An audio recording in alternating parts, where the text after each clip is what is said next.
faire venir l'eau dans un bassin de traitement contient une boue qu'on appelle une boue activée.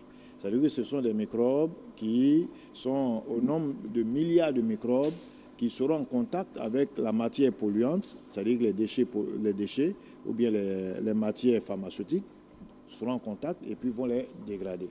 Un système de traitement d'eau usée et hospitalière, c'est le fruit des recherches d'une élite ivoirienne engagée dans l'assainissement en milieu sanitaire. Ce dispositif mis sur pied par les travaux dirigés du physicien chimiste et enseignant à l'université Félix Houphouët-Boigny d'Abidjan, Ouattara Lanciné, a été soumis à l'appréciation des responsables du centre hospitalier de Treichville.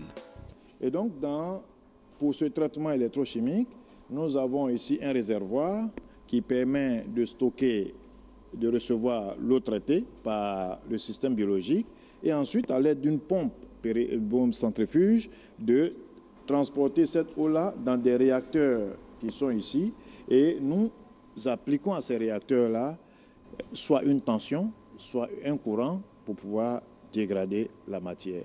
Et nous pouvons atteindre des taux de dégradation de l'ordre de 100%. Pour Dr Yao Goku, représentant le directeur général du centre hospitalier de Treichville, la Côte d'Ivoire a besoin de ces prouesses afin de repousser les limites des soins et accompagnement des patients. Le rayonnement médical de Côte d'Ivoire tient à l'excellence de ses professionnels et à la performance de ses infrastructures. Mais vous-même, on prend un tissu, un linge, quelque chose qui est sale, normalement qui ne peut plus te servir. Il passe par un certain mécanisme et puis ça ressort du propre. Vous ne pouvez pas t'émerveiller vous-même. On peut utiliser encore. Hein, cher ami? C'est ça qui nous émerveille. Et puis c'est un noir africain, de plus ivoirien, comme nous, qui a fait ça. Vous comprenez? L'Afrique a des valeurs qu'il faut promouvoir.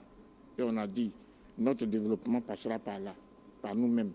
Créatrice de richesses et d'emplois, cette innovation en santé est aussi porteuse d'espoir car ayant utilisé pour sa réalisation plus d'une dizaine d'étudiants en fin de cycle et une main-d'œuvre diversifiée, notamment des ferronniers, des plombiers, des électroniciens et des électriciens. Signalons que cette recherche a été motivée par l'absence de système de traitement d'eau usée hospitalière sur toute l'étendue du territoire national avec comme conséquence le rejet des eaux usées hospitalières dans les bassins et cours d'eau nationaux. Pour rappel, le système de traitement d'eau usée hospitalière du CHU de Treichville, l'un des grands centres hospitaliers de Côte d'Ivoire, est hors d'usage depuis plus de 30 ans.